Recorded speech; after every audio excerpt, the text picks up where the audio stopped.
نعرہ تکبیر، نعرہ تکبیر، نعرہ رسالت، نعرہ رسالت، نعرہ حیدری، نعرہ حیدری۔ بلند آواز میں درود پڑھیں اہل بیت کی پاک ذات پہ۔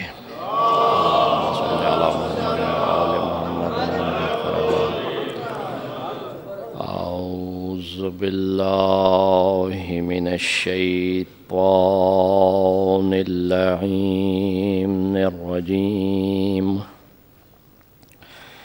بسم اللہ الرحمن الرحیم۔ الحمد للہ الذی لا یبلغ مدحتہ القائلون ولا یحصی نعماءہ العادون ولا یودی حقہ المجتہدون، الذی لا یدرکہ بعد الہمم ولا ینالہ غوث الفتن، الذی لیس لصفتہ حد محدود ولا نعت موجود ولا اجل ممدود، فطر الخلائق بقدرتہ ونشر الریاح برحمتہ ووطد بالصخور میادان ارضہ، اول الدین معرفۃ الجبار، ثم الصلاة والسلام علی السید المکی المدنی الہاشمی القرش الابتہی، سیدنا و مولانا شفیع ذنوبنا و طبیب قلوبنا ابی القاسم محمد، اللہم صلی علی محمد وآل محمد وعجل فرجہ، وعلی اہل بیتہ الطیبین الطاہرین المعصومین المظلومین، لا سیما بقیت اللہ الاعظم امام زماننا ھذا، روحی و ارواح العالمین لتراب مقدمہ الفدا، عجل اللہ تعالی فرجہ الشریف، واللعنۃ اللہ علی اعدائہم اجمعین من یوم عداوتہم الی یوم الدین، اما بعد فقد قال اللہ تبارک و تعالی فی کتابہ المجید وفی فرقانہ الحمید، وقولہ الحق، بسم اللہ الرحمن الرحیم، یا ایتہا النفس المطمئنہ ارجعی الی ربک راضیۃ مرضیہ، صلوات۔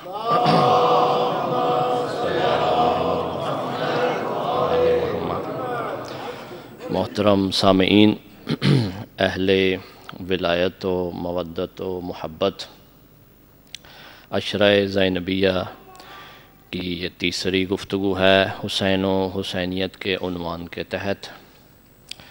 آج میں انشاءاللہ بڑی جلدی آپ کے جو ذہن میں نے سوال ایجاد کیے یا جو آپ کے ذہن میں پہلے سے تھے ان کے جوابات عرض کروں گا۔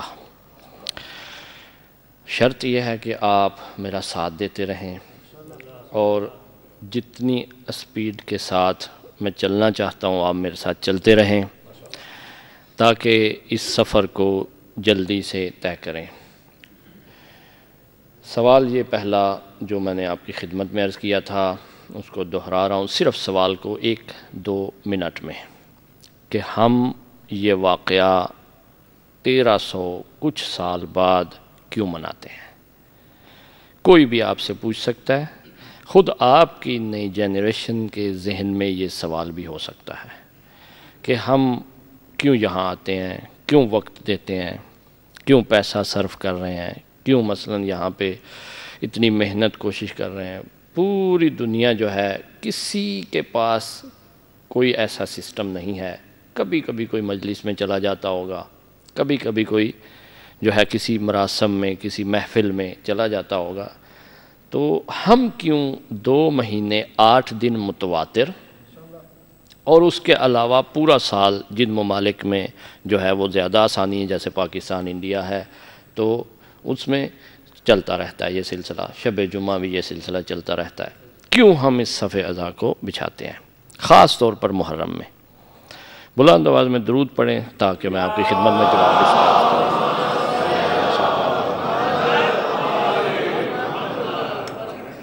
دیکھیے 3 چیزیں عرض کروں گا واقعہ کی نسبت، اس لیے بتا رہا ہوں تاکہ آپ غور سے اس جواب کو اپنے ذہن میں بٹھا لیں۔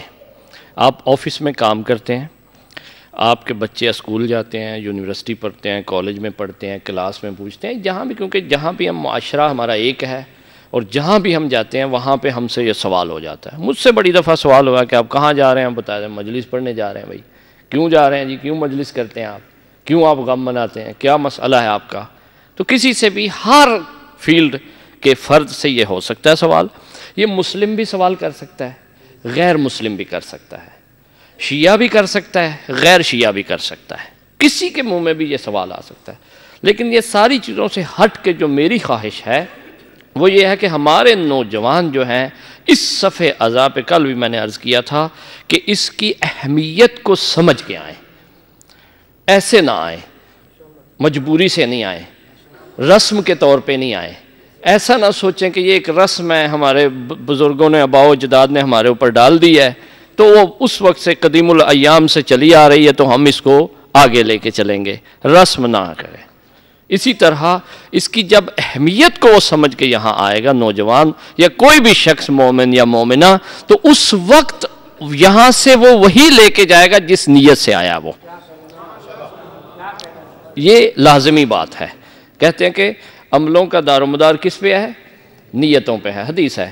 تو لہٰذا جس نیت سے یہاں آئے گا وہی لے کے جائے گا، اور جس اپروچ اور عقل کے معیار کے مطابق آئے گا وہی کسب کر کے جائے گا یہاں سے۔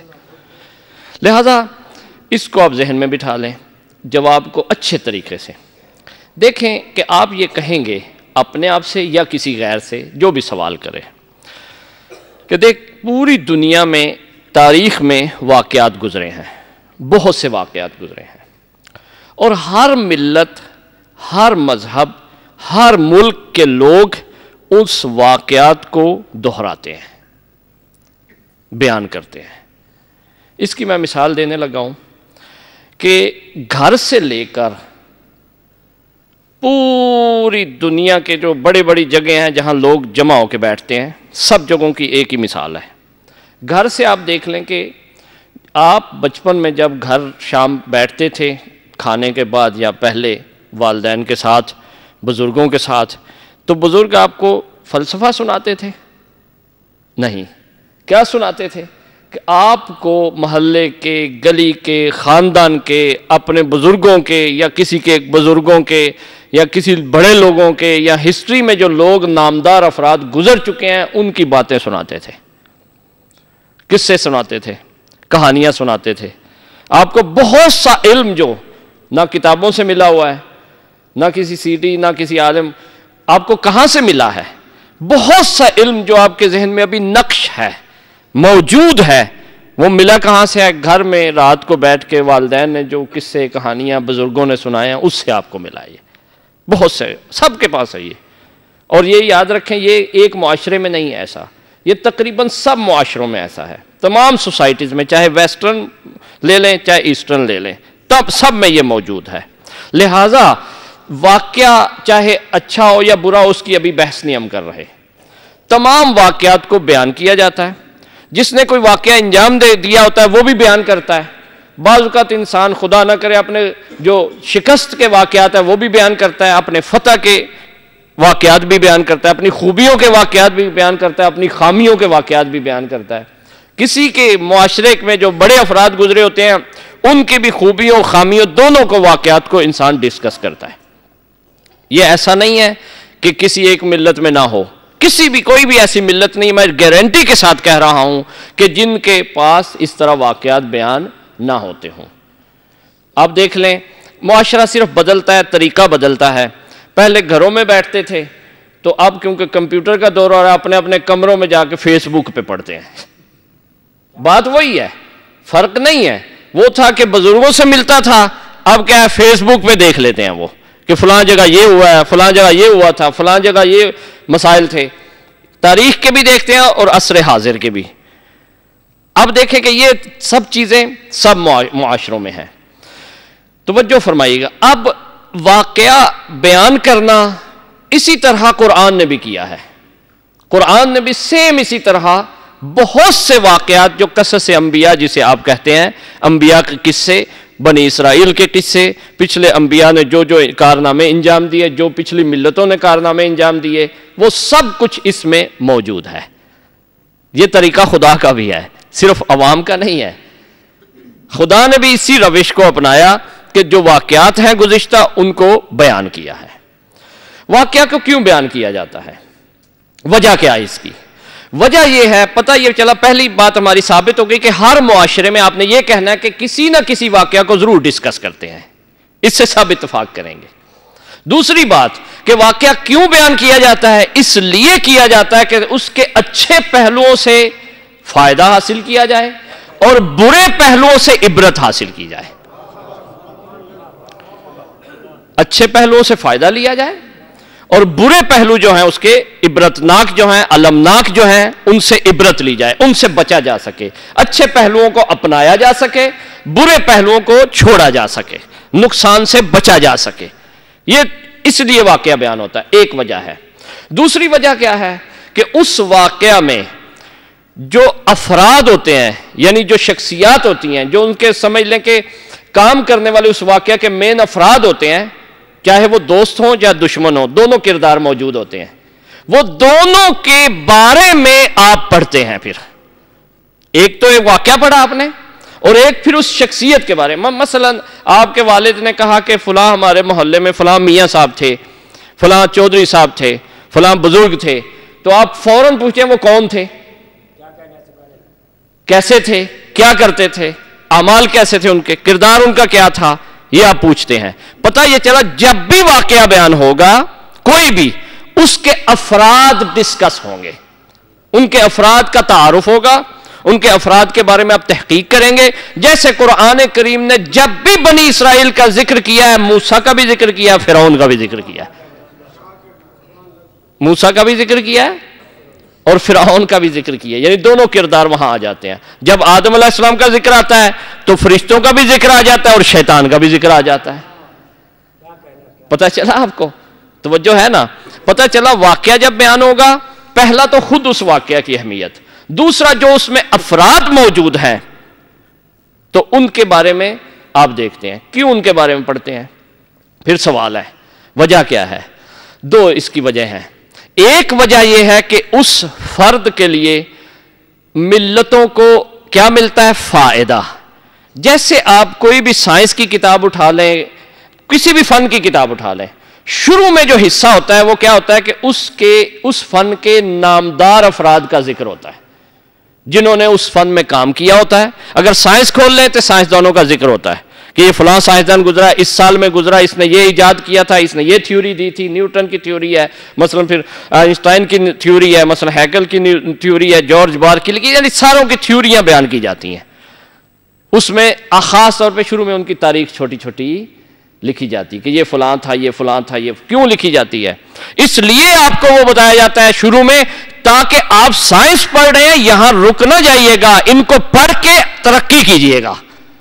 یہ آپ سوچتے ہیں، دیکھتے ہیں، آپ کو یہ بتایا جاتا ہے کہ فلاں سائنسدان یہ تھا، فلاں اتنا بزرگ تھا، اتنا بڑا تھا، اس نے اتنی محنت کی، اس نے یہ کیا، اس نے فلاں کیا. یہ کیوں بتایا جا رہا ہے؟ تاکہ آپ اس کو مشعل راہ قرار دیں، آپ اس کو نمونہ عمل قرار دیں، آپ اس کی راہ کو اپنائیں. اس لیے بتایا جاتا ہے. اور دوسرا کیوں بتایا جاتا ہے؟ کیونکہ ہر ملت میں بڑے افراد گزرے ہوتے ہیں، جو نامدار افراد گزرے ہوتے ہیں، ان کا حق ہوتا ہے ملت کے اوپر، کیونکہ انہوں نے خدمت کی ہوتی ہے. جو انہوں نے خدمت انجام دی ہوتی ہے، ایجادات کی ہوتی ہیں اور محنت کی ہوتی ہے، وہ خدمت کا صلہ یہ ہوتا ہے کہ ان کا ذکر کیا جائے. آپ خاموش ہیں؟ اس خدمت کا صلہ یہ ہوتا ہے آپ سے کوئی پوچھے کہ سائنس کی کتاب میں شروع سے ہی سائنس کو شروع کرنا چاہیے تھا، یہ افراد کا کیوں ذکر ہے؟ تو وہ کہے گا انہوں نے بالآخر سائنس پہ احسان کیا ہے، تھیوریز ایجاد کی ہیں، تو لہذا ضروری ہے کہ اس کے شروع میں ان کا حق ادا کیا جائے اور ان کا ذکر کیا جائے۔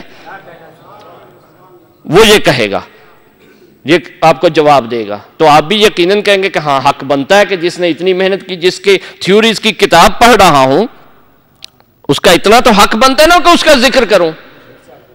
یہ میں آپ کو پہنچا رہا ہوں جواب کے قریب قریب مثالوں کے ساتھ، اور یقیناً آپ پہنچ بھی رہے ہیں۔ اب دیکھیے کہ یہ دوسری وجہ ہے، ایک کہ اس شخصیت کا تذکرہ تاکہ اس کو مشعل راہ قرار دیا جائے، ترقی کی جائے، اور دوسری وجہ کیا ہے اس شخصیت کے بیان کی، تاکہ اس کا حق ادا کیا جائے۔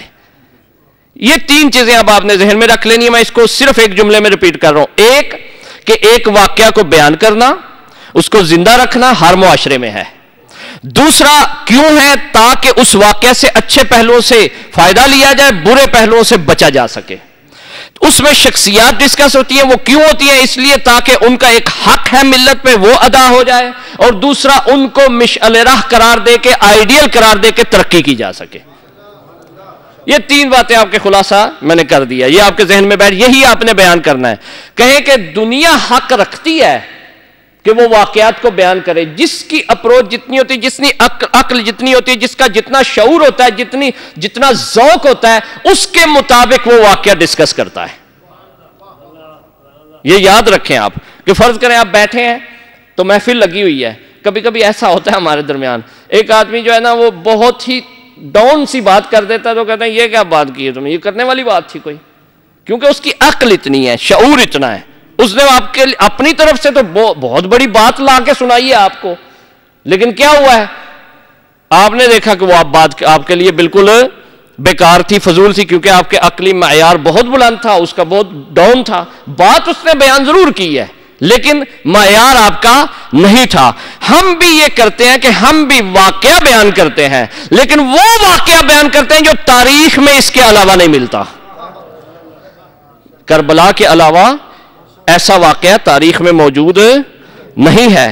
کیوں موجود نہیں ہے؟ توجہ رکھیے گا، واقعہ بیان کرنا ہمارا حق ہے۔ واقعہ میں ہم کرتے کیا ہے کہ اس کے اچھے پہلوؤں سے عبرت لیتے ہیں، اچھے پہلوؤں سے جو ہے فائدہ لیتے ہیں، اور برے سے عبرت لیتے ہیں، اور شخصیات کو ڈسکس کرتے ہیں۔ یہ ہمارا بھی حق ہے، ہر ملت کا حق ہے، ہر شخص کا حق ہے، آفس میں ہو، باہر ہو، گھر میں ہو، سفر میں ہو، حضر میں ہو، کمپنی میں ہو، کسی جگہ پہ ہو، اس کو یہ حق پہنچتا ہے۔ اب ہم اس واقعہ کو کیوں فوکس کرتے ہیں؟ اگلا سوال ہے۔ آپ سے سوال ہو سکتا ہے چلیں ٹھیک ہے، واقعہ آپ کا حق ہے، آپ بیان کریں، سوچیں، پڑھیں، لکھیں، سب کچھ کریں، لیکن یہی واقعہ کیوں ہے؟ اس کو کیوں فوکس کر رہے ہیں؟ اس کو کیوں لے رہے ہیں؟ وہ اس لیے، جواب اس کا یہ ہے کہ ہم کہتے ہیں کہ آپ تحقیق کر لیں، آپ سوچ لیں، جتنا آپ آگے جانا چاہتے ہیں جا لیں، دیکھ لیں اس واقعہ کو، غور سے دیکھ لیں کہ جتنی وسعت اس واقعہ میں پائی جاتی ہے کسی اور واقعہ میں نہیں ہے۔ کیسے اس میں وسعت ہے؟ بہت وسیع ہے یہ واقعہ۔ کیوں کہ ایک واقعہ آپ بیان کریں گے، اس میں ایک پہلو ملے گا، دوسرا نہیں ملے گا۔ کوئی واقعہ مثلا ایک اور پہلو ملے گا، یہ پہلے والا نہیں ملے گا، دو پہلو پہلے نہیں ملیں گے، تیسرا ملے گا۔ دشمن کا کردار زیادہ ملے گا، دوست کا کم ملے گا۔ اسی طرح ممکن ہے عورتوں کا کردار زیادہ ملے، مردوں کا کم ملے۔ اسی طرح ممکن ہے بڑوں کا کردار زیادہ ملے، بچوں کا کم ملے۔ اسی طرح ممکن ہے بچوں کا کردار زیادہ ملے، بڑوں کا کم ملے۔ یعنی واقعہ کو اگر سنگل دیکھیں گے، پوری دنیا کے واقعات کو سامنے رکھ لیں، اور اس کے مقابلے میں کربلا کے واقعہ کو اب رکھ لیں، کربلا میں بچوں کا بھی ملے گا اور بڑوں کا بھی ملے گا، اور ملے گا بھی مساوی۔ ایسا نہیں ہے کہ بچوں کا کم ملے گا اور بڑوں کا زیادہ ملے گا، خواتین کا بھی ملے گا، مردوں کا بھی ملے گا، جوانوں کا بھی ملے گا، بوڑھوں کا بھی ملے گا، اور اولیاء اللہ کا بھی ملے گا، دشمن خدا کا بھی ملے گا، شیطان کا بھی ملے گا، رحمان کا بھی ملے گا۔ یعنی یہ کوئی ایسا واقعہ نہیں ہے اور دنیا میں کہ جس میں اتنی جامعیت ہو، اتنی وسعت ہو کہ جس میں آپ کو ہر طرح کا درس جو آپ حاصل کرنا چاہیں مل جائے۔ یا کوئی واقعہ نہیں ہے. اللہم صلی علی محمد و آل محمد وعجل فرجہم. مثلا ہم آدم علیہ السلام سے شروع کرتے ہیں. ایک دو نمونے عرض کر دیتا ہوں. انبیاء کے واقعات کو لے لیتے ہیں جو کہ بالکل صحیح السند قرآن نے ذکر کیے ہیں. ایسا ہی ہے. اب آپ دیکھیں حضرت آدم کے واقعہ میں رونا ملتا ہے, گریہ ملتا ہے, جدائی ملتی ہے, اور ایک قاتل بھی ملتا ہے, ایک مقتول بھی ملتا ہے. لیکن کیا نہیں ملتا؟ کوئی بچہ نہیں ملتا, کوئی خاتون نہیں ملتی. اس کے بعد کوئی خاص مقصد, جو کہ مثلا حابیل شہید ہوئے ہیں, لیکن کس کے لیے؟ اس کے حسد کی خاطر ہوئے ہیں نا, اس کی مصیبت تھی, ورنہ ان کا کوئی خاص ایم جو خاص حرکت نہیں تھی. توجہ فرمائیے آپ نے. حابیل شہید ہوئے ہیں, شہید اول ہیں, لیکن کس وجہ سے شہید ہوئے ہیں؟ وہ غیر کے جو مخالف تھا, بھائی تھا بے شک, قابل اس کی حسد کی وجہ سے ہے, وگرنہ ان کی کوئی خاص حرکت نہیں تھی کہ جس کی سمت یہ جا رہے تھے تو وہ رکاوٹ بن رہا تھا. لیکن اس واقعہ میں کیا ہے کہ حسین ابن علی نے کسی کی وجہ سے شہادت نہیں دی, بلکہ حسین ابن علی کا اپنا ایک خط تھا جس پر حسین چل رہے تھے. وہاں یہ نہیں ہے. اسی طرح حضرت نوح کے واقعات آپ دیکھ لیں, اس میں بھی ہے کہ بہت سارے چیزیں ہیں, غم بھی ہیں, خوشیاں بھی ہیں, تبلیغ بھی ہے, لیکن اس طرح وہاں مشاہد نہیں ہے. البتہ تفصیل میں نہیں جاؤں گا کیونکہ مجھے پاس وقت اتنا نہیں. صرف آپ اس کو پوری تاریخ کو ایک دفعہ دہرا لیں کہ کوئی واقعہ, آپ اس سے بھی کہہ دیں جو آپ جس سے بات کر رہے ہیں, یا اپنے آپ سے کہہ لیں کہ کوئی واقعہ ہو کہ جس میں تمام تر زندگی کے اسلوب اور جو ہے اعمال ملتے ہوں, اور ملتے بھی کب ہوں؟ بالکل تھوڑے سے عرصے میں, یعنی چند گھنٹوں میں یا چند دنوں میں میکسیمم. یعنی صبح فجر سے لے کر شام تک آپ کو بہت کچھ مل جائے, جس میں اثار مل جائے, جس میں قربانی مل جائے, جس میں شجاعت مل جائے, جس میں وہ صفات ملے جو بالکل اپوزٹ لگتی ہیں, ہے نہیں ہے ویسے. ایک طرف سے دیکھیں کہ مظلوم ہی مظلوم ہے, دوسری طرف سے دیکھیں کہ خدا کہتا ہے یا ایھۃ النفس المطمئنہ. یعنی آپ کو وہ صفات ملیں گی, وہ چیزیں ملیں گی جو کسی خدا قسم واقعہ میں نہیں ملیں گی. لہذا ہم نے اس واقعہ کو چنا ہے کہ جس واقعہ میں جامعیت پائی جاتی ہے, جس میں ہر شے ملتی ہے. اگر کوئی بی بی کہے کہ میں مشعل راہ قرار دینا چاہتی ہوں, زینب موجود ہے. اگر کوئی بچی کہے میں قرار دینا چاہتی ہوں, سکینہ بنت الحسین موجود ہے. اگر کوئی بھابی ہے جس کی رشتوں میں بھی دیکھ لیں کہ حسین نے رشتے بھی سارے لائے ہیں, اگر کوئی بھابی ہے تو وہ بھی موجود ہے, ام فروہ موجود ہے. اسی طرح زینب کی بھاوجیں بھی موجود ہیں. یعنی واقعاً یقین کریں, رشتوں کے اعتبار سے دیکھیں, فیملی کے اعتبار سے دیکھیں, چھوٹے اور بڑے ہونے کے اعتبار سے, ہر اعتبار سے آپ ذرا غور کر لیں کہ اس واقعہ میں ہر شے پائی جاتی ہے. پھر اس میں دیکھیں عقل پائی جاتی ہے. حسین ابن علی نے عقل سے آری نعوذ باللہ کوئی کام نہیں کیا, عین عقل سارے کام کیے ہیں. بلکہ ایک کتاب ہے ہمارے استاد محترم آیت اللہ جوادی عملی حفظہ اللہ تعالیٰ نے لکھی ہے, کبھی پھر موقع ملا آپ کو اس میں سے کچھ معارف عرض کروں گا. اس کا عنوان ہے کہ کربلا میں جو عقل کے شکوفے پھوٹے تھے. شکوفے کسے کہتے ہیں؟ بلوسمز. کہ عقل کے شکوفے, جو شکوفہ کسے بولتے ہیں؟ کہ بالکل تازہ تازہ جو پتا نکلتا ہے. اور یہ عنوان ایک عجیب و غریب عنوان ہے. تو لہذا پتہ یہ چلا کہ اس واقعہ میں ہر شے موجود ہے, ہر سمت سے, ہر سن و سال کے لیے, ہر فرد کے لیے, چاہے مسلم ہو, چاہے کافر ہو, چاہے مشرک ہو, چاہے شیعہ ہو, چاہے غیر شیعہ ہو, سب کے لیے اس میں مشعل راہ ہے.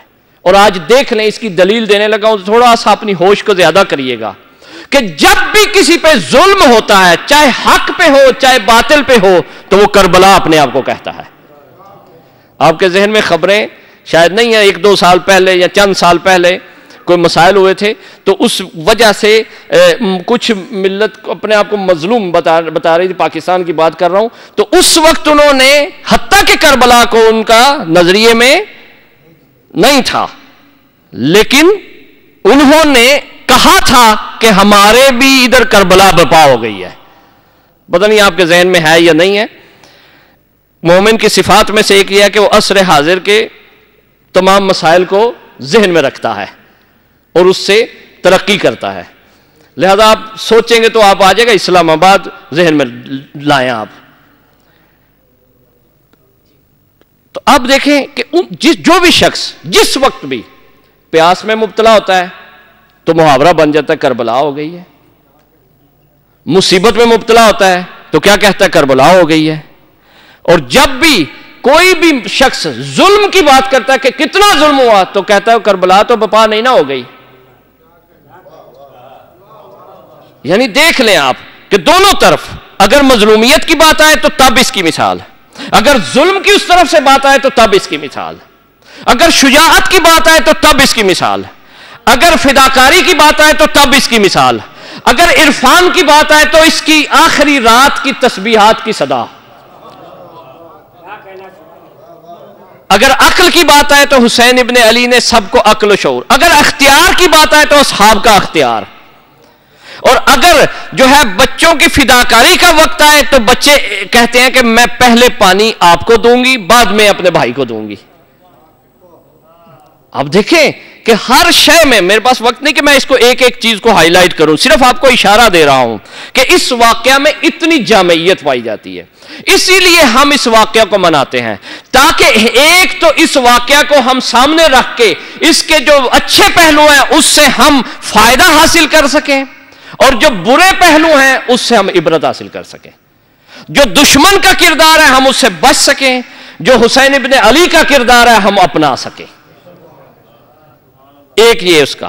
دوسرا یہ حسین ابن علی کی شناخت ہو جائے ہمیں، کیونکہ میں نے عرض کیا تھا نا دوسرا کیوں واقعہ بیان کیا جائے تاکہ شخصیت کی شناخت ہو جائے. شناخت صرف حسین ابن علی کی نہ ہو جائے، دشمن حسین کی بھی شناخت ہو جائے. اور جو شخص حسین ابن علی کا عارف بن جائے گا وہ معروف ہو جائے گا، اور جو دشمن کو جان لے گا وہ اس حرکتوں سے بچ جائے گا، ان اعمال سے بچ جائے گا. اللہ تعالیٰ نے کیوں موسیٰ اور فرعون کا بڑا تذکرہ کیا ہے؟ میں کہتا ہوں یا اللہ کیا ضرورت تھی تجھے؟ موسیٰ کا ذکر کر دیتا، فرعون کا کیوں ذکر کیا بار بار؟ سمجھے آپ ذرا میری مجبوری کو. حالت یہی ہے سیم، ایک طرف فخر موسیٰ ہے اور دوسری طرف فرعون کی انت و انتہا ہے. فخر موسیٰ کون ہے؟ حسین ابن علی. یہ یاد رکھیں، آپ خاموش نہ رہیں، توجہ کریں آپ. اللہم صلی علی محمد وآل محمد وعجل فرجہم. ایک طرف حسین ابن علی ہیں، اللہ نے بالکل ساتھ ساتھ ذکر کیا ہے. اور سید الشہداء کو بھی جب بلایا گیا تھا بیعت کے لیے تو سید الشہداء نے کیا کہا تھا؟ 28 رجب کے واقعات میں آپ پڑھتے ہیں، پہلے اپنا تعارف کروایا تھا، نحنو اہل بیت النبوہ ومعدن الرسالہ ومختلف الملائکہ ومحبت الوحی، کہ ہم اہل بیت وحی ہیں. پھر یہاں پہلا جملہ جو سید الشہداء نے بولا ہے کہ نحنو اہل بیت النبوہ، نبی نہیں کہا یہاں، یہ نہیں کہا کہ ہم نبی کے گھر والے ہیں، کہا ہم نبوت کے گھر والے ہیں. نبی ایک ہوتا ہے، نبوت ایک جرنل ہے جو ملتی ہے نبی کو. لہذا کہا اگر میں کہا نبی کے گھر والے ہیں پتہ نہیں کوئی کیا سمجھے، کہا ہم جتنی نبوتیں ان کے گھر والے ہیں. جس درجے کی نبوت کسی کے فکر، اگر کوئی عیسائی سوچے گا تو عیسیٰ کی نبوت ہوگی نا اس کے ذہن میں، تو وہ سمجھ لے کہ نبوت ہے، کیونکہ محمد کو شاید وہ نہ مانے. اور دوسرا کوئی دیکھے تو شاید وہ رسول کو نہ مانے، موسیٰ کو مانے. تو اس وقت اس لیے حسین نے نبی نہیں کہا، کہا کہ نبوہ کیونکہ آدم سے لے کر خاتم تک ہے، تاکہ جو بھی شخص جس نبی کو بھی مانتا ہے وہ مجھے پہچان جائے کہ آدم کو رک جائے تو آدم کا ہی مجھے سمجھے، اگر نوح پہ رک جائے تو مجھے سمجھے نوح کا، اگر ابراہیم پہ رک جائے تو مجھے سمجھے، اگر اسماعیل پہ رک جائے تو مجھے سمجھے، اگر اسحاق پہ رک جائے مجھے سمجھے، اگر عیسیٰ پہ رک جائے مجھے سمجھے، موسیٰ پہ رک جائے مجھے سمجھے، آ کے محمد پہ رک جائے تو مجھے سمجھے۔ اللہم صلی علی محمد و آل محمد۔ یعنی جہاں بھی رک جائے وہاں نبوت تو ہے نا، اس لیے سید الشہداء نے اپنا تعارف نبوت سے کروایا ہے، یہ نہیں کہا نبی۔ نبی کہتے ہم محمد کا نواسہ محمد کا ذکر ہے ہم نہیں مانتے ہیں۔ سید الشہداء نے کہا نہ، میرا واقعہ، میری ذات کسی شخص خاص کے لیے نہیں ہے بلکہ تمام انسانیت کے لیے ہے۔ اس لیے سید الشہداء نے یہ فرمایا، اور اس کے فوراً بعد کہا رجل فاسق شارب الخمر معلن بالفسق، ہیں اس کا بھی پھر فوراً بتایا اپنے دشمن کا کہ کیا ہے وہ، کیا کیا ہے اس نے۔ یہ نہیں کیا سید الشہداء یہاں خاموش ہو گئے ہیں، بالکل ممکن ہے ہم سوچے کہ وہاں ضرورت نہیں تھی، بس اپنا تعارف کروا دیا تھا کافی تھا، نہیں، سید الشہداء نے کہا نہ، میں بتاؤں گا کہ میں کون ہوں۔ پھر آخری جملہ اس کو واضح کرتا ہے، مثلی، میری طرح کا لا یبائع مثلہ، کہ میری طرح کا اس کی طرح کی بیعت نہیں کر سکتا۔ اگر اس کی طرح کا پتہ ہی نہ ہو، آپ کو پتہ ہی نہ ہو کہ اس کی طرح سید الشہداء کیا کہہ رہے ہیں، اگر اس کی طرح کیا، تو آپ رک جائیں گے۔ لہذا اس واقعہ میں شروع سے سید الشہداء نے دونوں کرداروں کو واضح کیا ہے، اور ایسا واضح کیا ہے کہ اس سے جامع کوئی واضح نہیں کر سکتا تھا۔ پتہ یہ چلا کہ ہم سید الشہداء کی شخصیت کے لیے، تاکہ ہم شناخت ہو جائے، ہمیں پتہ چل جائے، اس لیے اس واقعہ کو بیان کرتے ہیں، اور ایک جامع شخصیت ہے سید الشہداء کی۔ یہاں میں ایک جملہ کہنا چاہتا ہوں، آپ اپنے دل کو ذرا مضبوط رکھیے گا، یہ عقیدہ بھی ہے میرا اور تحقیق بھی ہے کہ سید الشہداء کی ذات، انبیاء تو میں نے کل عرض کر دیا کہ میں 10 کی اس میں مجلس میں عرض کروں گا، آخری مجلس میں اس کی 40 کی، کہ کیا فرق ہے انبیاء کا، یعنی حضرت ابراہیم ما سبق اور حسین کا آپس میں کیا فرق ہے، یہ عرض کروں گا۔ اب یہاں یہ عرض کروں گا کہ 14 کے درمیان، یعنی 14 معصومین کے درمیان حسین ابن علی کو ایک الگ حیثیت حاصل ہے۔ آپ پریشان ہیں، مجھے پتا تھا آپ کو یہ جملہ شاید بہت زیادہ نہ ہو، یہ تحقیقاً کہہ رہا ہوں۔ 14 میں بھی سید الشہداء کو جو حیثیت حاصل ہے وہ الگ ہے، کچھ الگ کریڈٹ دیے ہیں خدا نے سید الشہداء کو۔ وہ کریڈٹ جو ہے، وہ جو فائدے ہیں، وہ جو حیثیت ہے، وہ واقعاً تیرا کے پاس نہیں ہے۔ خود ائمہ کہتے ہیں، خود فرماتے ہیں کہ ہمارے پاس وہ نہیں ہے جو ہمارے جد حسین کے پاس ہے، اور اس سے پہلے رسول بھی کہتے ہیں کہ جو حسین کے پاس ہے میرے پاس نہیں ہے۔ حسین کے پاس جیسی ماں ہے میرے پاس ویسی ماں نہیں ہے۔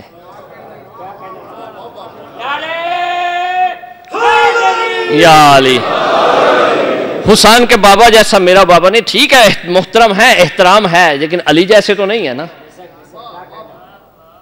اور اسی طرح حسین کا بھائی حسن ہے، میرا بھائی نہیں ہے، یعنی رسول بھی فرماتے ہیں۔ تمام جہتوں سے تفصیل ہے اس کی ایک۔ البتہ میں جس کی طرف اشارہ کرنا چاہتا ہوں، توجہ رکھیے گا، سارے ائمہ کے لیے ہر وقت کے امام، اس کی وقت کی امت ان کے ساتھ ہوگی، کیونکہ قرآن میں آپ پڑھتے ہیں یوم ندعو کل اناس بامامہم مبین، کہ ہم ہر ایک کو اس کے امام کے ساتھ بلائیں گے۔ جب ہر شخص اپنے امام کے ساتھ جائے گا، جیسے ہم امام زمانہ علیہ السلام کے اللہم صلی علی محمد و آل محمد وعجل فرجہم لشکر میں ہوں گے، ایسا ہی ہے۔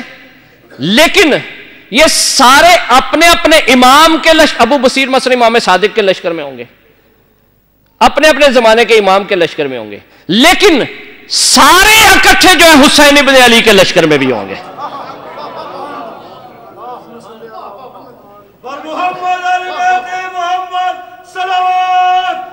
اللہم صلی علی محمد وآل محمد وعجل فرجہم۔ توجہ فرمائیے آپ نے، ہر فرد اپنے امام کے ساتھ، لیکن حسین ابن علی سب کے ساتھ۔ کیوں کیونکہ سب عزادار ہیں حسین کے. عزاداری میں کوئی پیچھے تو نہیں رہتا، لہذا جب عزاداری کی بات آئے گی تو سب ایک جگہ جمع ہے، وگرنہ سب امام اپنی اپنی امت کے ساتھ ہیں، سب ہم انہی کی امت ہیں. لیکن حکم کیا ہے؟ ہم امام زمان کہتے ہیں نا، ہمارے زمانے کے وہ ہیں، لیکن حسین ہر زمانے کے ہیں.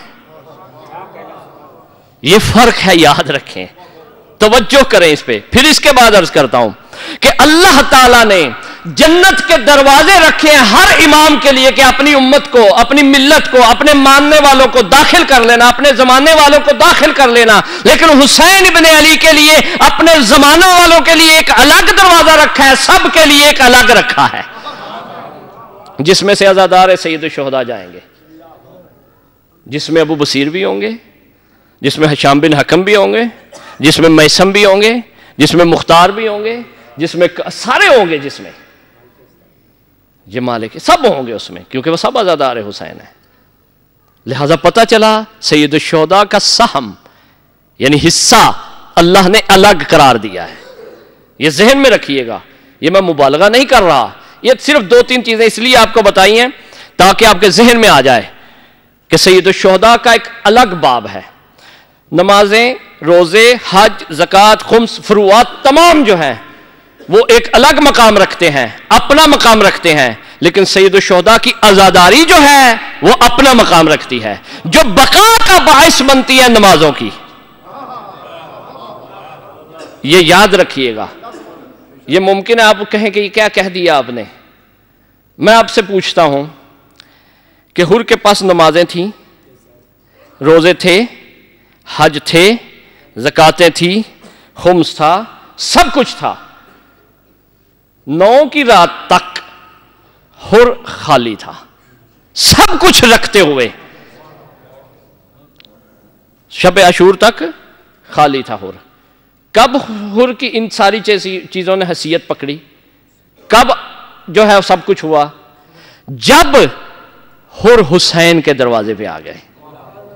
حر نعوذ باللہ کوئی بدعمل انسان نہیں تھا، حر بے نمازی نہیں تھا. ایسا نہیں ہے کہ حر نے حج نہیں کیا ہوا تھا، ایسا قطعاً نہیں ہے. حر بہت نیک انسان تھا، لیکن نیکی کے ساتھ جو ہے وہ سید الشہداء کی ذات نہیں تھی. جب سید الشہداء کے قدموں میں آ گیا اس وقت ساری چیزیں جو ہے وہ حر بنا گئی. لہذا یہ ذہن میں رکھیں آپ کہ ہم بھی سب کچھ رکھیں. بہت سے لوگ رکھتے ہیں، ہم سے زیادہ رکھتے ہوں گے ممکن ہے، لیکن جس کے پاس سید الشہداء کی ذات نہیں ہے نا اس کے پاس کچھ بھی نہیں ہے. یہ ذہن میں رکھیں.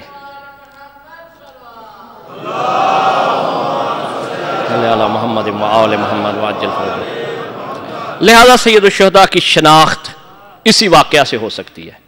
ایک وجہ کہ ہم اچھائیاں لیں، دشمن کی برائیوں سے براءت کریں، دوری اختیار کریں. دوسرا میں نے عرض کیا کہ ہر ملت کے جو بزرگ افراد ہوتے ہیں ان کا حق ہوتا ہے ملت پہ. اگر وہ ملت ان کا حق ادا نہ کرے تو اس علم میں وہ ترقی نہیں کر سکتی. یاد رکھیے گا.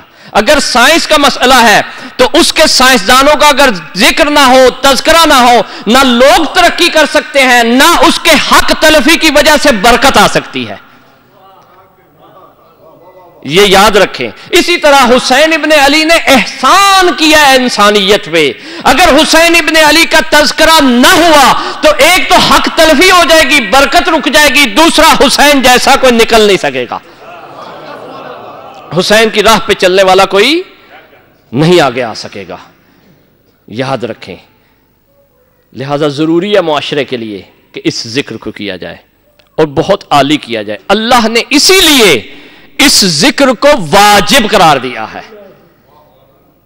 اللہ نے اسی ذکر کو اسی لیے واجب قرار دیا ہے. اگر گناہ ہوتا، بدعت ہوتی، غلط ہوتا تو ہم خدا سے کہتے ہیں خدا اے اللہ لوگوں کو سمجھ نہیں آئی اس بات کی، تم نے قرآن میں زکریا کا بھی ذکر کیا، یحییٰ کا بھی ذکر کیا جو شہید ہیں، ان کا پھر کیوں ذکر کیا ہے؟ اگر گئے ہوئے گزرے ہوئے لوگوں کا ذکر جو ہے گناہ ہوتا، بدعت ہوتی، غلط ہوتا تو اللہ نے نعوذ باللہ غلط کیا قرآن میں؟ اللہ نے کیوں عیسیٰ کا تذکرہ کیا، اللہ نے کیوں موسیٰ کا تذکرہ کیا، اللہ نے کیوں انبیاء کی مظلومیت بتائی ہے، اور ایسی ایسی مظلومیت بتائی ہے کہ جو ہم سوچ نہیں سکتے ہیں. انبیاء نے قربانیاں دی ہیں. لہذا حسین ابن علی نے سب کو ایک جگہ جمع کر دیا تھا. پتہ یہ چلا پہلا سوال کا جواب یہ کہ واقعہ منانا ہر ملت کا حق ہے، اس واقعہ سے فائدہ حاصل کرنا ہوتا ہے، اس کے جو برے پہلوؤں سے عبرت لینی ہے، شخصیات کا حق ادا کرنا ہے، اور شخصیات کو مشعل راہ قرار دینی ہے. اور ہماری تحقیق کے مطابق ہم آپ کو بھی دعوت دیتے ہیں، یہ کہہ دیجئے آپ کہ آپ بھی دیکھ لیں اس واقعہ سے بڑا کوئی واقعہ نہیں ہے، اس سے جامع کوئی واقعہ نہیں ہے، اس سے جو افراد موجود ہیں اس سے بڑھ کے کوئی فرد موجود نہیں ہے کہ جس کا ہم تذکرہ کریں. بلند آواز میں درود پڑھیں. دوسرے سوال کی طرف پہنچیں.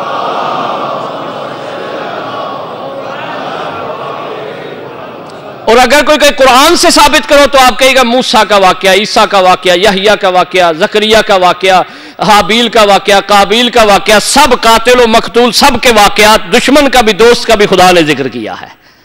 یہ خدا کی سنت ہے، خدا نے اسے باقی رکھا ہے.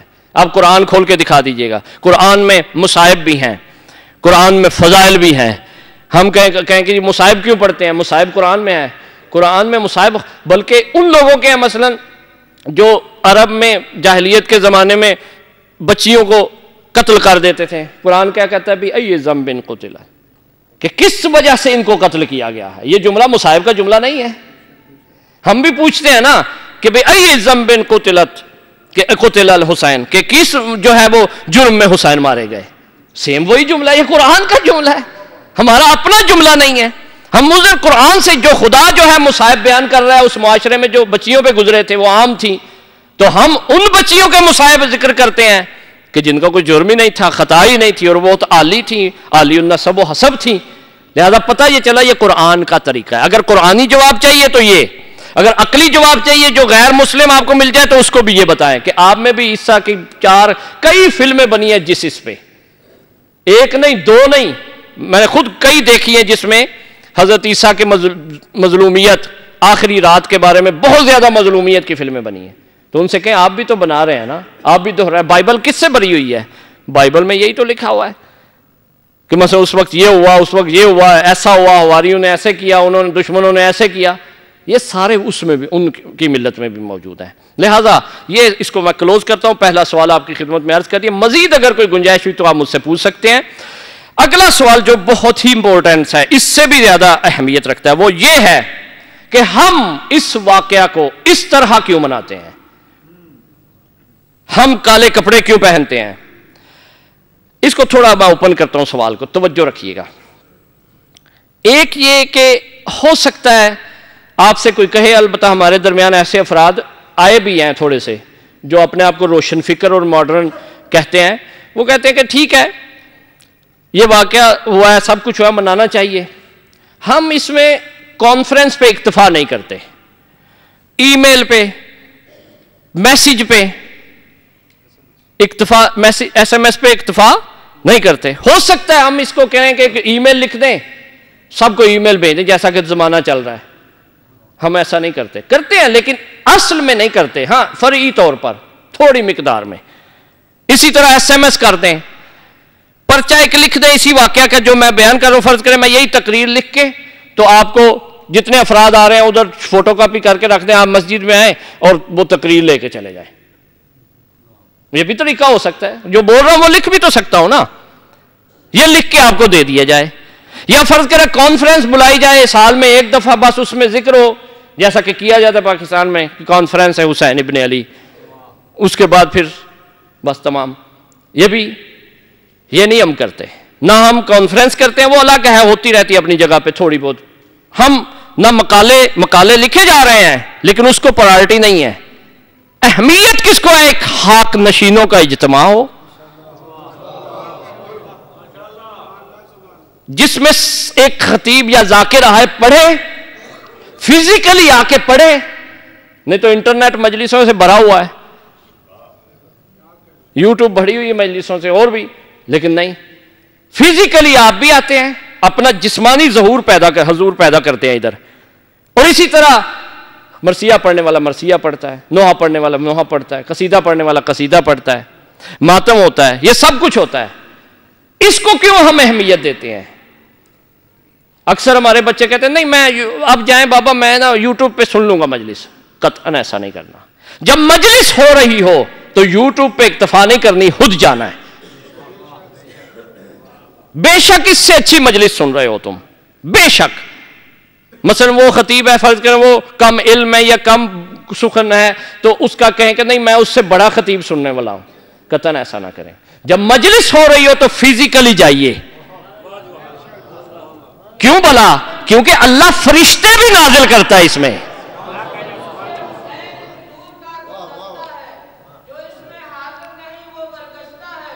ماشاءاللہ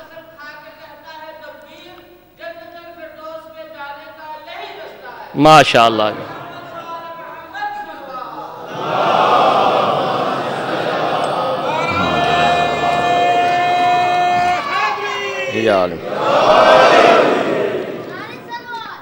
اللہم صلی علی محمد و آل محمد.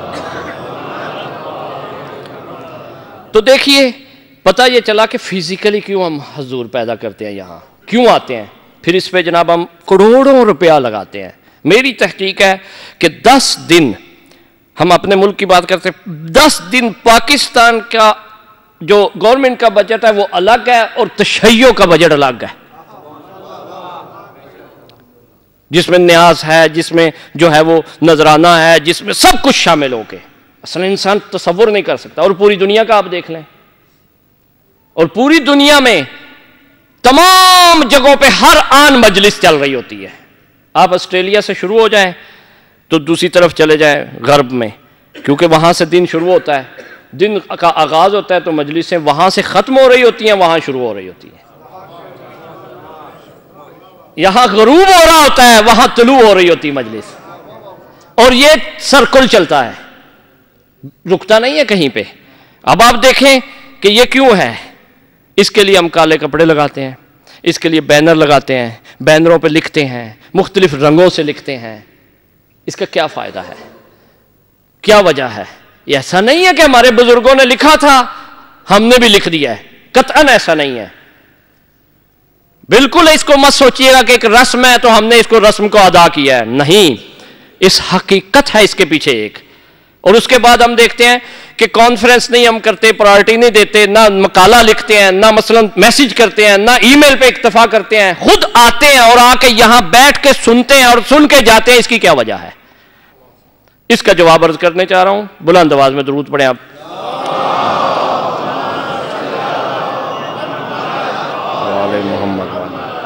تو عزیزان محترم، یہ تھوڑا تفصیلی جواب ہے. یہ عرض کر دوں کہ اس صف اعضاء کو قائم کیا تھا سیدہ زینب نے، اور کیا بھی بالکل اسی حالت میں تھا. میں انشاءاللہ مصاحب میں پڑھوں گا 40 کے کہ سیدہ زینب نے سب سے پہلی فرصت میں جب یہ کہا اس نے کہ آپ کو جو ہے رہائی مل گئی ہے، تو بی بی نے کوئی اور بات نہیں کی. میں نے کسی تاریخ میں نہیں پڑھا کہ بی بی نے کوئی اور بات کی ہو. بی بی نے کہا سب سے پہلے ایک گھر کا انتظام کرو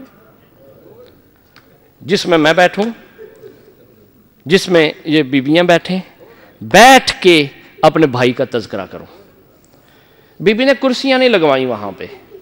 آج اس لیے کرسیاں نہیں لگتی یہاں، صوفے نہیں لگوائے. وہ کہتا تھا جو آپ کہتے ہیں میں دیتا ہوں، جس طرح کا انتظام کہتے ہیں. بی بی نے کہا نہیں نہ، جو ہمارا مال لٹا ہوا ہے اس کو دے دو، یا اس کے عوض نیاز کے لیے کوئی چیز دے دو. وہ بھی اس کا پیسہ نہیں لیا بی بی نے. اندازہ لگائیں آپ، خود دیا ہے، کھانے کے لیے بھی پیسے دیے، روایات میں موجود ہے. اس کو بی بی نے شروع کیا ہے، اور یہ اسی لیے تا قیام قیامت باقی رہے گا. اس میں کوئی بھی کسی قسم کی تبدیلی کوئی برداشت نہیں کرتا آپ میں سے. اگر کوئی شخص یہاں آئے اچھے کپڑے پہن کے آ جائے تو آپ اس کی طرف نظریں گھور گھور کے دیکھیں گے. فرض کریں وہ جاب پہ گیا ہوا تھا، اس کی مجبوری تھی، اس نے کہا چلو مجلس سن کے چلا جاؤں. اگر وہ واقعاً وہ جو پینٹ کوٹ اور ٹائی وغیرہ لگائی ہوئی تو مجبوری تھی، بعض اوقات انسان کی مجبوری ہوتی ہے. گھر جائے گا تو مجلس نکل جائے گی. اس نے کہا میں سن کے چلا جاؤں، لیکن اس کو بھی مجبوری کو جانتے ہوئے بھی کوئی نہ خود کو پسند کر رہا ہوتا ہے نہ لوگ اس کو پسند کر رہے ہوتے ہیں. اس کی وجہ کیا ہے کہ یہ اس طریقے سے سیدہ زینب نے کہا یہ غریبوں کی صف ہے، یہ مظلوموں کی صف ہے، صف عزا ہے، یہ اس کا خاص طریقہ رکھا ہے۔ عزیزان محترم، یہ صف عزا کی بقا کے لیے ضروری ہے کہ اس میں تعاون کیا جائے اور اس سنت زینب سلام اللہ علیہا کو ہمیشہ کے لیے قائم رکھا جائے اور اپنا اپنا حصہ اس میں ڈالا جائے۔ یہ بہت بڑا کمال ہے آپ کا، اور یہ وسیلہ آپ کے اہل بیت محتاج نہیں ہے کسی کے، وہ سب کچھ دے سکتے ہیں، وہ دیکھتے یہ ہیں کہ اس نے کتنا فائدہ لینا ہے ہم سے، یہ فائدہ دے نہیں رہے ہیں، فائدہ لے رہے ہیں۔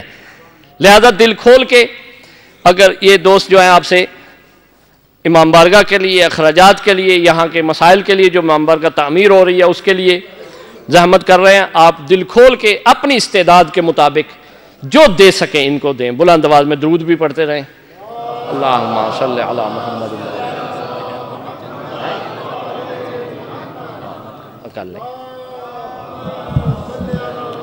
محمد و آل محمد صلی علی محمد و آل محمد وعجل فرجهم۔ اللہم صلی علی محمد و آل محمد وعجل فرجهم۔ مومنین چند اعلانات سماعت فرمائیں۔ کل انشاءاللہ بعد نماز جمعہ و نماز عصر اسی مسجد میں مجلس عزا کا اہتمام کیا گیا ہے، آپ تمام مومنین سے شرکت کی گزارش ہے۔ کل انشاءاللہ بعد نماز جمعہ اور نماز عصر، اور انشاءاللہ بروز اتوار 30 دسمبر رات کی مجلس شہادت امام علی رضا علیہ السلام کی مناسبت سے ہوگی۔ ٹھیک 8:30 بجے حدیث کے ساتھ پروگرام کا آغاز ہوگا اور ٹھیک 9 بجے مولانا صاحب زیر ممبر ہوں گے۔ آپ تمام مومنین سے شرکت کی گزارش ہے۔ اس کے علاوہ اب تک یہاں پہ ہونے والی تمام عشروں کی مجالس DVDs میں بال لائبریری میں دستیاب ہے، آپ کو مل جائے گی، آپ خرید سکتے ہیں۔ اور اس کے علاوہ مولانا صادق حسن کے پہلے عشرے کی تمام مجالس کی DVD اور یہاں دبئی کے عشرے کی تمام مجالس کی DVDs بھی اویلیبل ہے لائبریری میں، جو مومنین چاہیں وہاں سے جا کے خرید سکتے ہیں۔ بر محمد وآل محمد صلوات۔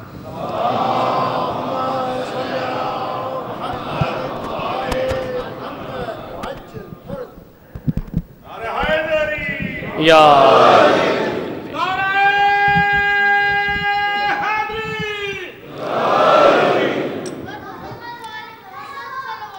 اللہم صلی علی محمد وعجل فرجهم۔ سوال تھوڑا پیچیدہ ہے لیکن میں بہت ہی مختصر وقت میں اور بہت ہی جامع انداز میں مختصر اور جامع اس کو عرض کرنا چاہتا ہوں۔ آپ کی توجہ رہے گی اگر تھوڑا بولے میرے ساتھ تاکہ میں اس کو چلا سکوں بحث کو، کیونکہ بحث ٹیکنیکل ہے اس لیے میں رک کے اس پہ چل رہا ہوں۔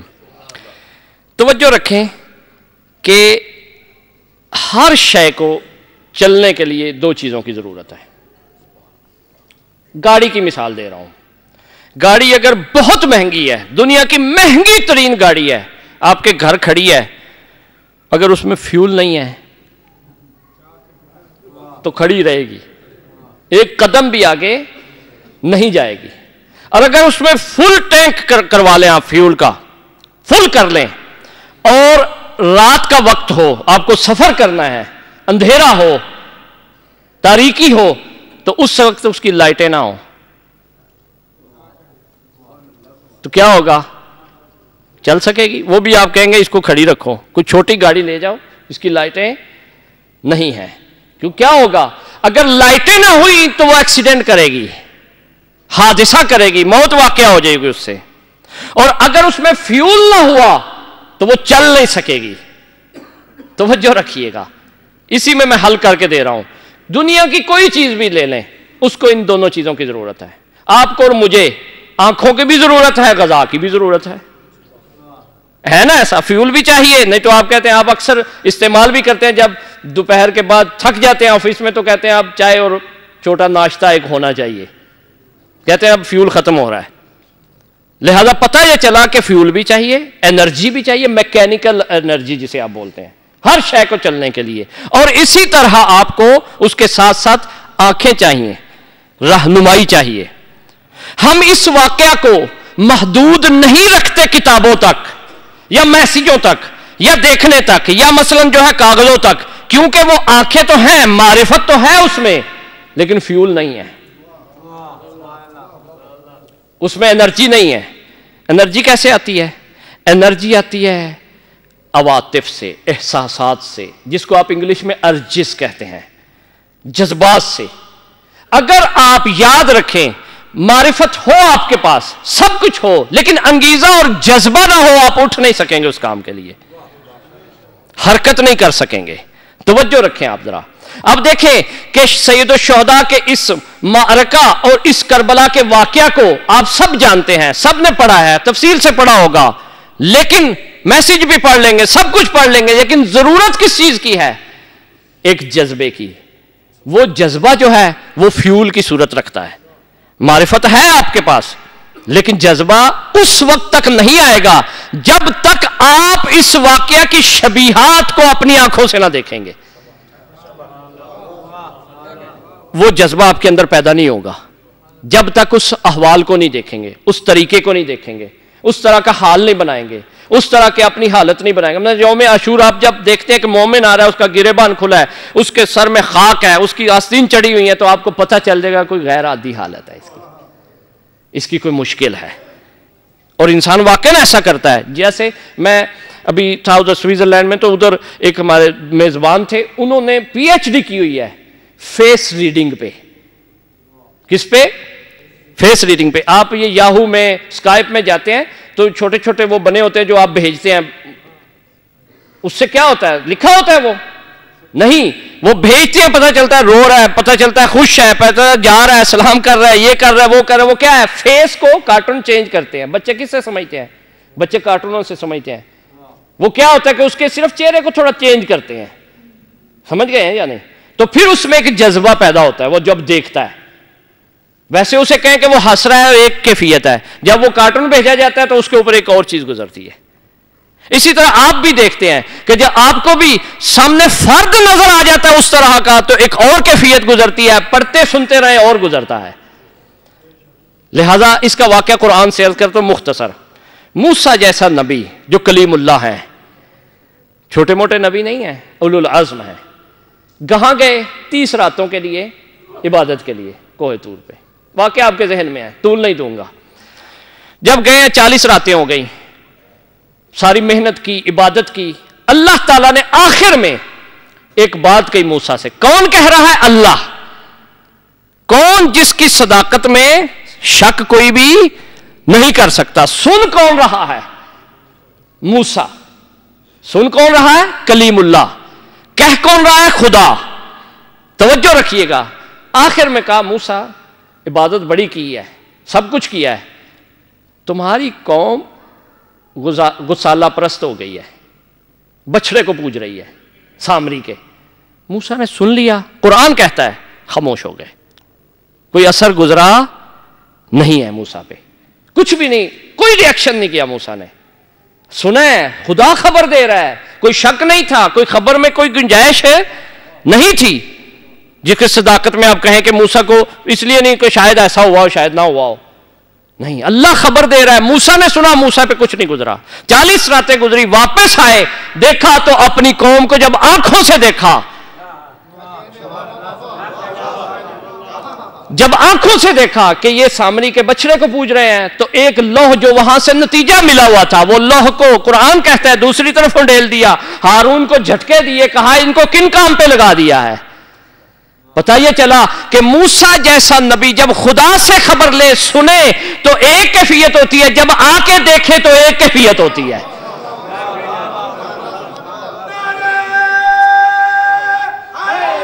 یا علی. اسی لیے آپ کو یہاں لایا جاتا ہے کہ یہ وہاں سنو نہیں، میسج پہ، ای میل پہ، یا اس پہ پرچے پہ، یا مقالے پہ، یا کانفرنس پہ جو ہے اکتفا نہ کرو. یہاں آؤ، دیکھو، بینر دیکھو، سمجھ آ جائے گی غم ہے. وہ حالت بناؤ. یہ ہم شبیہات نکالتے ہیں، علم کی شبیہ نکالتے ہیں. کیوں نکالتے ہیں؟ کیوں تعظیم کرتے ہیں؟ اس لیے کرتے ہیں کیونکہ اس کو دیکھ کر اس علم تک ہم پہنچ جاتے ہیں. اور جہاں پہ موقع ملتا ہے شبیہ ذوالجناح نکالا جاتا ہے. کیوں؟ تاکہ وہاں پہ اس کو دیکھیں تو کیا ہو جائے؟ وہ یاد تازہ ہو جائے. وہ جیسے باغیں کٹی ہوئی ذوالجناح آیا تھا، جب آپ کو پتہ ہے ذوالجناح برآمد ہوتا ہے تو انسان جو ہے واقعاً وہاں ایک کیفیت ہوتی ہے انسان کی. اگر گھر میں بیٹھا ہو سوچ رہا ہو کہ وہ کیفیت نہیں ہوتی. اور دنوں کا بھی دیکھ لیں, مصائب کے دن جب ہوتے ہیں, جب حضرت علی اکبر کی شہادت محرم میں پڑھی جاتی ہے وہ ایک اور کیفیت ہوتی ہے, جب الگ ایام میں پڑھی جائے ایک اور کیفیت ہوتی ہے. آپ ساری شہادتیں آپ کے ذہن میں ہیں, تمام مضامین آپ کے ذہن میں ہیں, لیکن کیا اثر ہوا کبھی؟ نہیں. جب مجلس میں آتے ہیں دیکھتے ہیں تو وہی اثر گزرتا ہے اسی طرح جیسا موسیٰ پہ گزرا تھا. لہذا آپ کو یہاں کیوں آنا ہے, ہم ایسے کیوں کرتے ہیں, صف اذا کیوں بچھاتے ہیں؟ کیونکہ یہ خاک کربلا والوں کی صف اذا ہے. لہذا عزیزان محترم میں یہاں اکتفا کروں گا کیونکہ وقت کم ہے. نماز وحشت اور سورہ فاتحہ کی تلقین کی گئی ہے. رحمت بی بی بنت حسن عسکری, ہو سکے شب جمعہ ہے ضرور پڑھیے گا, جس کو بھی فرصت ہو ذہن میں نام رکھنے, رحمت بی بی بنت حسن عسکری. اگر نام نہیں بھی یاد تو پھر بھی پڑھ دیں بی بی کا تصور کر کے, تو پھر بھی پہنچ جاتی ہے. ضروری نہیں کہ آپ نام ذہن میں رکھیں. دوسرا یہ صحت کے لیے دعا ہے. یہ سیدہ زہرا تقوی ہیں, یہ مریض ہیں بلڈ کینسر, ان کو جو ہے اللہ تعالیٰ سب مریضوں کو شفائے کاملہ اور عاجلہ عنایت, خاص طور پہ اس بی بی کو. عزیزان محترم ایک نسخہ آپ کو آج دے رہا ہوں, توجہ کیجیے گا. شب جمعہ ہے, یہ ہدیہ ہے سید الشہداء کی طرف سے, کیونکہ موضوع ہی ہمارا سید الشہداء, اس سے ہم نے باہر نہیں جانا. وہ ہدیہ بھی سید الشہداء کا آپ کو ملنا چاہیے. آج آپ ایک, بعض دوستوں نے کیا بھی ہوگا, پہلے ایک دفعہ میں نے شاید مجھے یاد نہیں بیان کیا یا نہیں, پھر کر دیتا ہوں, فائدہ ہے کہ آج آپ ذہن میں ایک قصد کر لیں, نیت کر لیں کہ میں جتنے مستحبات انجام دے رہا ہوں, واجب نہیں, مستحبات, آج کے بعد جتنے مستحب انجام دے رہا ہوں, اس میں تمام دنیا کے اہل ولایت تشیع, یعنی جو کہ ولایت علی بن ابی طالب کے قائل تھے, سب کے لیے اس کا ثواب ہوگا. یہ بہت بڑا نسخہ ہے.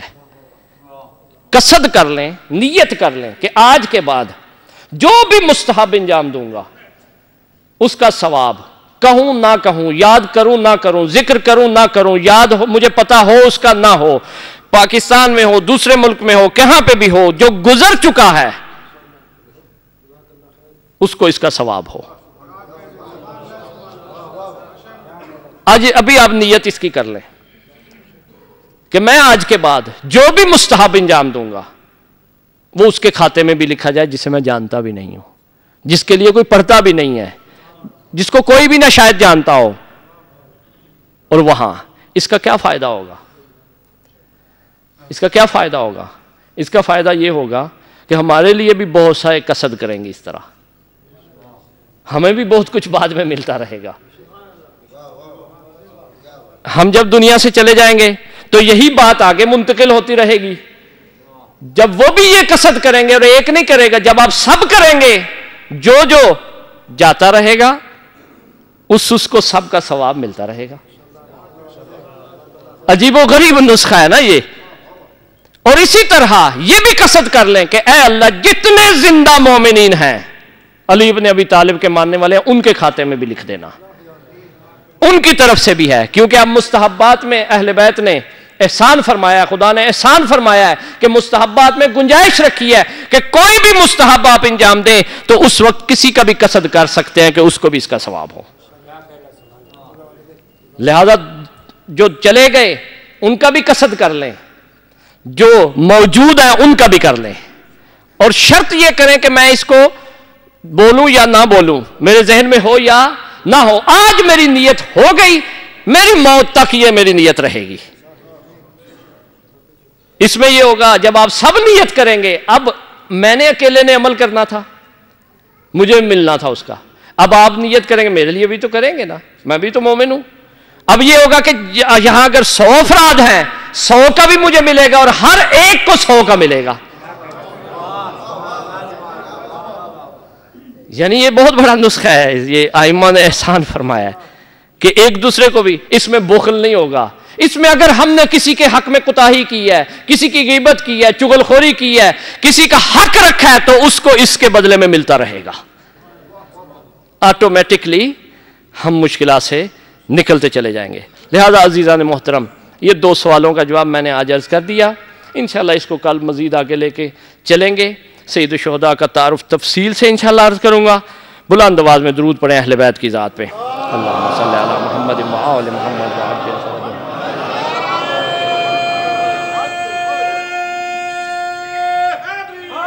یا علی. لہذا عزیزان محترم، یہ جو ذکر و فکر و یہ صف اعضاء ہے، یہ بڑی مشکل سے بچ کے ہمارے تک پہنچی ہے. خدا کی قسم اس کی حفاظت فرض ہے ہمارے اوپر. امام ہم سے پوچھیں گے کہ اے میرے مومن، اے میرے موالی، تو نے میری صف اعضاء کے لیے کیا کیا ہے، کتنی قربانی دی ہے. عزادارو، شب جمعہ ہے، شب مغفرت ہے، ہم سب گناہگار ہیں، لیکن ہمارے پاس دل میں جو دھارس ہے نا، وہ مظلوم کے ذکر کی ہے، مظلوم کے اعضاء کی ہے. خدا کی قسم کوئی مومن کبھی سنا ہوگا آپ نے وہ کہتا ہو اپنی نمازوں پہ فخر کرتا ہو، کہے گا اللہ قبول کرے، لیکن صف اعضاء کے بارے میں بڑی تسلی ہوتی ہے اسے، اس گریے کے بارے میں بڑی تسلی ہوتی ہے اسے. کہتا ہے سارا کچھ رد ہو گیا تو ممکن ہے میری کوتاہیوں سے ہو جائے، لیکن جو مظلوم کے غم میں نے آنسو بہایا نا، وہ رد نہیں ہوں گے. وہ کیوں رد نہیں ہوں گے؟ وہ اس لیے کہ بطول رومال لے کے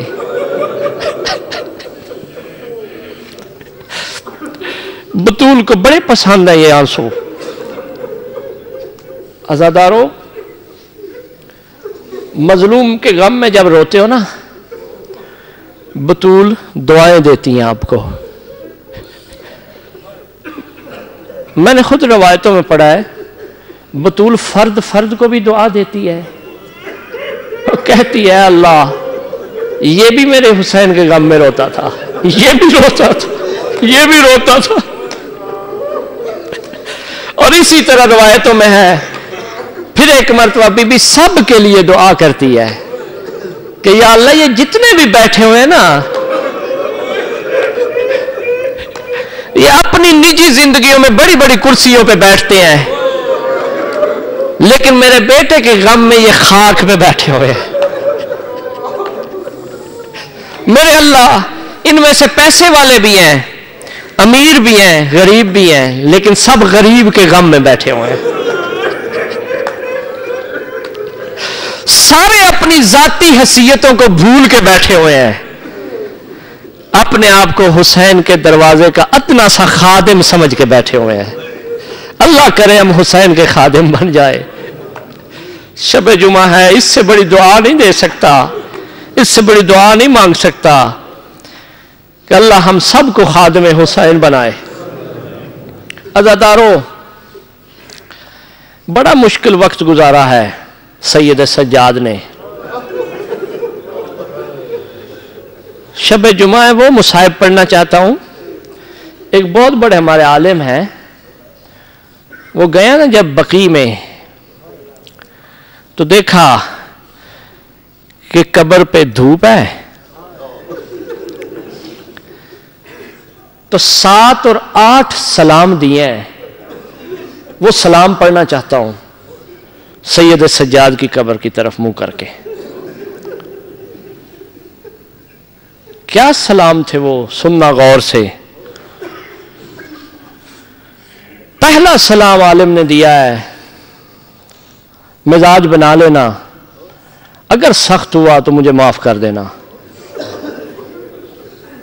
اور ہر سلام کے پیچھے تفصیل لکھی ہے مصائب کی، میں وہ تفصیل نہیں پڑھ سکتا ہوں، صرف سلام پڑھوں گا، غور سے سن لینا.